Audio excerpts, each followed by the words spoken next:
हां, मैं मजबूर हूं क्योंकि मैं मजदूर हूं, 2 वक्त की रोटी के खातिर आया घर से दूर हूं।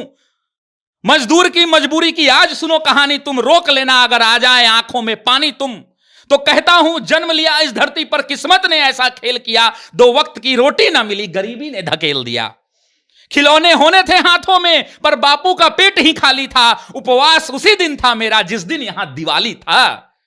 आंखों में सपने गहरे थे पर बापू खींचता रिक्शा है, 2 वक्त की रोटी मिल जाए मैया की बस ये इच्छा है। मुझे पता था इन सब का तोर यहां बस शिक्षा है, पर साहब यहां गरीबों की पूरी कब होती इच्छा है। करेजा मजबूत होना चाहिए। अगर आज बिहार खड़ा हो जाए और बिहार का एक एक व्यक्ति जो कैपेबल है, अगर 2-2 लोगों को अपने यहां रोजगार दे देना, आधा बिहार के बाहर के बिहारी को खींच के लाके बिहार में बसा देंगे। अगर मैं सक्षम हूं, मैं अगर 2 लोगों को अपने यहां रोजगार दे दूं ना, आज आन बान शान की बात की साला मेरा बिहार का आदमी बाहर नहीं रहेगा। मां भूखी बापू भूखा और भूखी बहना घर पर, देखने से अच्छा था मर जाता ले पानी चुल्लू भर। फिर दबा के खुद की इच्छा पहुंचा कमाने को बाहर, छूट गए अपने सारे और छूट गया अपना घर।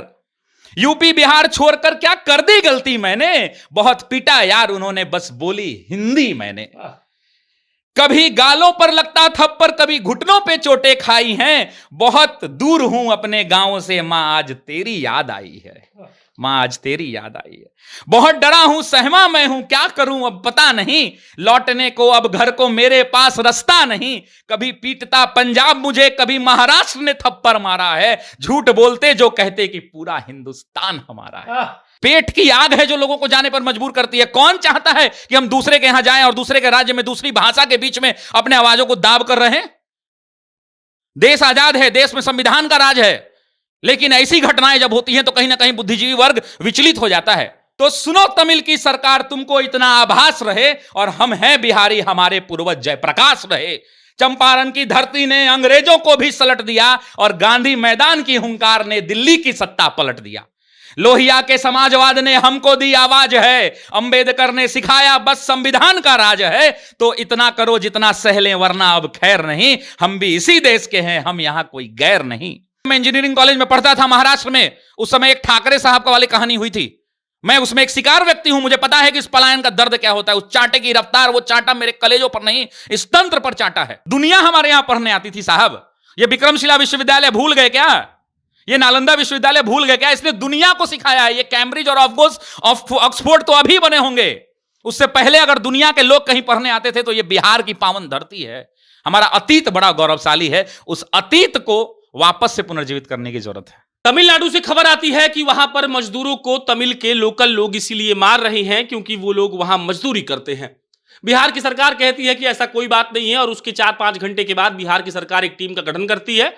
वो टीम तमिलनाडु जाएगी और इस बात का पता लगाएगी कि वहां पर मजदूरों के साथ क्या हुआ था। लेकिन हम जानते हैं कि महाराष्ट्र में, गुजरात में, तमिलनाडु में और भारत के अन्य प्रदेशों में पिटा रहा बिहारी कुछ नहीं कर सकता है। वो पैदा होता है बिहार में, बाहर जाके काम करता है, बाहर जाकर शादी करता है, बच्चे बाहर पैदा करता है, कमाता बाहर है, खाता बाहर है और मर जाता भी बाहर है। उसको अपनी मिट्टी भी नसीब नहीं होती है।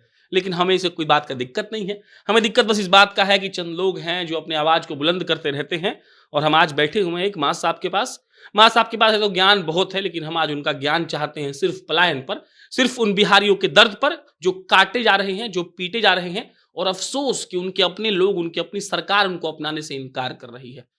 कभी नहीं रुकेगा, ये ऐसा ही चलता रहेगा। देखिए, पलायन रोकने के लिए इच्छा शक्ति चाहिए, और इच्छा शक्ति जो ना करेजा मजबूत होना चाहिए। अगर आज बिहार खड़ा हो जाए और बिहार का एक एक व्यक्ति जो कैपेबल है, अगर 2-2 लोगों को अपने यहां रोजगार दे देना, आधा बिहार के बाहर के बिहारी को खींच के लाके बिहार में बसा देंगे।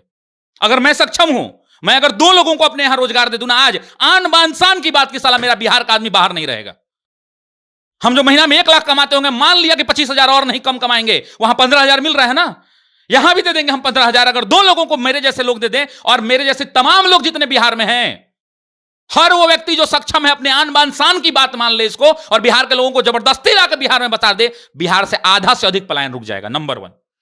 और ये पलायन होता क्यों है साहब? पेट की आग है। पेट की आग है जो लोगों को जाने पर मजबूर करती है। कौन चाहता है कि हम दूसरे के यहां जाएं और दूसरे के राज्य में दूसरी भाषा के बीच में अपने आवाजों को दाब कर रहे हैं? देश आजाद है, देश में संविधान का राज है, लेकिन ऐसी घटनाएं जब होती हैं तो कहीं ना कहीं बुद्धिजीवी वर्ग विचलित हो जाता है। मुझे याद है कि जब मैं इंजीनियरिंग कॉलेज में पढ़ता था महाराष्ट्र में, उस समय एक ठाकरे साहब का वाली कहानी हुई थी। मैं उसमें एक शिकार व्यक्ति हूं, मुझे पता है कि इस पलायन का दर्द क्या होता है। उस चांटे की रफ्तार, वो चांटा मेरे कलेजों पर नहीं, इस तंत्र पर चांटा है। कभी नहीं रुकेगा ये सब। सर रुकने के लिए बोले ना कि इच्छा शक्ति चाहिए ना साहब। प्रशांत जी आप रखिए ना 2 आदमी को बुला के, माइक लेके आए हैं, आप कहिए कि माइक पर कहिए ऑन एयर के हम 2 आदमी को रखने के लिए तैयार हैं। हम तो कहने को तैयार हैं कि हम 2 आदमी को रोजगार वहां से ले। ऐसे ही ऐसे धीरे धीरे लोग अगर 2-2 लोगों को बिठा ले अपने यहां तो आधा पलायन रोक देंगे, नंबर 1। और दूसरा, ये पलायन का इतिहास जानते हैं, आज का नहीं है साहब। ये अभी हम 10 साल, 20 साल, 25 साल, 1970, 1990, 1995, 2004, 2015 की सरकार को नहीं दोष दे सकते हैं। ये 1980 के पहले का दौर का पलायन भी है। उस समय क्या पलायन नहीं होता था बिहार में? बिहार से लोग बाहर नहीं जाते थे। कमियां संसाधनों की हैं, कमियां इच्छा शक्ति की है। सरकार निसंदेह प्रयास कर रही है, वो प्रयास एक दिन में संभव ही नहीं होता है। लेकिन ये आज का पलायन नहीं है, पलायन बहुत पुराना है जो चला आ रहा है। पिटौर हो चुके हैं हम लोग, हर राज्य में पिटाए हैं। मजबूरी है साहब। कौन थप्पड़ खा के जाना चाहता है उस घर में? आप जाइएगा, आपके साथ किसी ने थप्पड़ मार दिया तो क्या आप जाइएगा दोबारा? पेट की आग है, वो आग मजबूर करती है कि आदमी अपने आत्मसम्मान के साथ समझौता करता है, और आत्मसम्मान के साथ समझौता करके वो बिहार का गर्वान्वित बिहारी वापस से कभी मजबूरी में जाता है। याद रखिएगा, इतना आसान नहीं है मुंह से कह देना। 2-2 लोगों को अगर पूरा बिहार, समृद्ध बिहार के लोग अगर रोजगार दे देंगे ना, तो आधा पलायन हम यहीं रोक देंगे। और इसको आन बान शान की लड़ाई लेनी चाहिए बिहार को, और कहना चाहिए कि अब हम रोजगार के लिए लोगों को बाहर नहीं देंगे भाई, 2 को हम अपने यहां दे देंगे, 2 को हम अपने यहां दे देंगे, आधा रोक लेंगे। सॉल्यूशन बर्बाद कीजिए, प्रॉब्लम पर नहीं। प्रॉब्लम है, लेकिन अगर हम और आप और बाकी सारे लोग प्रॉब्लम बात करें, then you will never find a solution. Do remember the thing that you have to find the solution. आपको समस्या का समाधान ढूंढना होगा। समस्या पर चर्चा कीजिएगा, समस्या बनी रह जाएगी। आप कुछ लिखे हैं, आप हम सुन के उसको बात करना चाहते हैं। शशि जी बहुत मतलब शानदार शिक्षक तो हैं, वो लगता है बहुत शानदार कवि हैं। ऐसा कुछ लिखे कि हम मतलब रोक नहीं पाए, कैमरा मेरे गाड़ी में रखा हुआ था, हम मंगवाए और बोले कि इसको शूट किए बिना हम नहीं जा सकते हैं। मैंने कहा है ये बिहार की स्थिति को देखते हुए और बिहार यूपी के साथ जो अभी हुआ है, और ऐसा नहीं है कि अभी तात्कालीन परिस्थितियों में है, ये पूरा इतिहास रहा है कि हाँ मैं मजदूर हूं, हाँ मैं मजबूर हूं, क्योंकि मैं मजदूर हूं, 2 वक्त की रोटी के खातिर आया घर से दूर हूं। मजदूर की मजबूरी की आज सुनो कहानी, तुम रोक लेना अगर आ जाए आंखों में पानी तुम, तो कहता हूं जन्म लिया इस धरती पर किस्मत ने ऐसा खेल किया, 2 वक्त की रोटी ना मिली गरीबी ने धकेल दिया। खिलौने होने थे हाथों में पर बापू का पेट ही खाली था, उपवास उसी दिन था मेरा जिस दिन यहां दिवाली था। आंखों में सपने गहरे थे पर बापू खींचता रिक्शा है, 2 वक्त की रोटी मिल जाए मैया की बस ये इच्छा है। मुझे पता था इन सब का तोर यहां बस शिक्षा है, पर साहब यहां गरीबों की पूरी कब होती इच्छा है।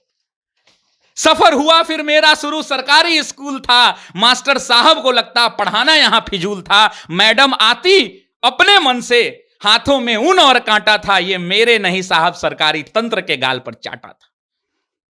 मां भूखी बापू भूखा और भूखी बहना घर पर, देखने से अच्छा था मर जाता ले पानी चुल्लू भर। फिर दबा के खुद की इच्छा पहुंचा कमाने को बाहर, छूट गए अपने सारे और छूट गया अपना घर। यूपी बिहार छोड़कर क्या कर दी गलती मैंने, बहुत पीटा यार उन्होंने बस बोली हिंदी मैंने। कभी गालों पर लगता थप्पड़, कभी घुटनों पे चोटें खाई हैं, बहुत दूर हूं अपने गांव से मां आज तेरी याद आई है, मां आज तेरी याद आई है। बहुत डरा हूं सहमा मैं हूं, क्या करूं अब पता नहीं, लौटने को अब घर को मेरे पास रास्ता नहीं। कभी पीटता पंजाब मुझे, कभी महाराष्ट्र ने थप्पड़ मारा है, झूठ बोलते जो कहते कि पूरा हिंदुस्तान हमारा है। चाकू मार रहे मुझको, चाकू मार रहे मुझको, मेरे भी मां बाप हैं, मैं भी इसी देश का हूं यारो, ये मत करो ये पाप है। हमने भाई माना है तुमको, बस इतना तुमको याद रहे, इससे ज्यादा कुछ नहीं ना कोई अब संवाद रहे। तो सुनो तमिल की सरकार, तो सुनो तमिल की सरकार, तुमको इतना आभास रहे, और हम हैं बिहारी हमारे पूर्वज जयप्रकाश रहे। चंपारण की धरती ने अंग्रेजों को भी सलट दिया, और गांधी मैदान की हुंकार ने दिल्ली की सत्ता पलट दिया। लोहिया के समाजवाद ने हमको दी आवाज है, अंबेडकर ने सिखाया बस संविधान का राज है। तो इतना करो जितना सह लें वरना अब खैर नहीं, हम भी इसी देश के हैं, हम यहां कोई गैर नहीं।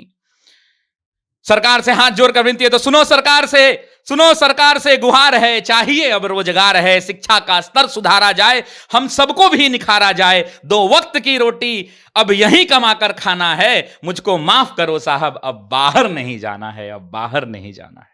रात को लिखे थे, क्या दिमाग में चल रहा था? सुना देखा तो मुझे लगा कि क्यों ना मतलब इसके ऊपर कुछ लिखा जाए। लगभग 2-3 घंटा लगा मुझे, और फिर ये जो निकली ये आपके सामने है। दर्द तो है, लेकिन इस दर्द को दिखाने से नहीं होगा, इस दर्द की समस्या का समाधान करना होगा। लेकिन शशि जी, सरकार कैसे क्यों नहीं सोचती है इस बारे में? और अभी की सरकार के बारे में नहीं बोल रहे हम, बिहार की सरकारों ने क्यों हम लोग को लेबर बना दिया कि हम बाहर जाए काम करेंगे, क्यों हम रिसोर्स हैं किसी और के लिए? बताइए, लेबर क्यों बने? क्यों लेबर बने साहब? वाई क्यों लेबर बने, हमको ये बताइए। शिक्षा नहीं था। अगर हमको बताइए तो कोई ऐसा दिखता है जिसने एमए वगैरह किया हो, अच्छे कॉलेज से पढ़ा हो, पटना यूनिवर्सिटी का कोई छात्र दिखता है जो मजदूरी कर रहा हो? है दिखता? कोई है बढ़िया बढ़िया स्कूल का विद्यार्थी जो पढ़ के गया हो, बढ़िया शिक्षकों से शिक्षा प्राप्त की हो? यहां के सरकारी स्कूलों से पढ़कर लोग बड़े बड़े अधिकारी बने हैं सर, सरकारी स्कूल से। अभी पटना यूनिवर्सिटी का मीटिंग है, अब देखिएगा, वो होता है ना, क्या बोलते हैं, ईयरली जो बड़े बड़े जो लोग एलुमिनी का जो होता है, देखिएगा कितने बड़े बड़े अधिकारी आएंगे, 1-2 दिन में दिखेगा आपको अखबारों में। तो इन इतिहास, इन गौरवशाली अतीत है हमारा यार। दुनिया हमारे यहां पढ़ने आती थी साहब। ये विक्रमशिला विश्वविद्यालय भूल गए क्या? ये नालंदा विश्वविद्यालय भूल गए क्या? इसने दुनिया को सिखाया है। ये कैम्ब्रिज और ऑक्सफोर्ड तो अभी बने होंगे, उससे पहले अगर दुनिया के लोग कहीं पढ़ने आते थे तो ये बिहार की पावन धरती है। हमारा अतीत बड़ा गौरवशाली है, उस अतीत को वापस से पुनर्जीवित करने की जरूरत है। कोई शौक से मजदूर नहीं बनता, मजबूरियां मजदूरी कराती हैं। जब उसके पास रोजगार नहीं दिखता है, उतनी अच्छी शिक्षा नहीं है, समाज में इज्जत नहीं है और भूखा पेट है, मां बाप के सपने हैं, तब आदमी मजबूरी में मजदूर बनता है।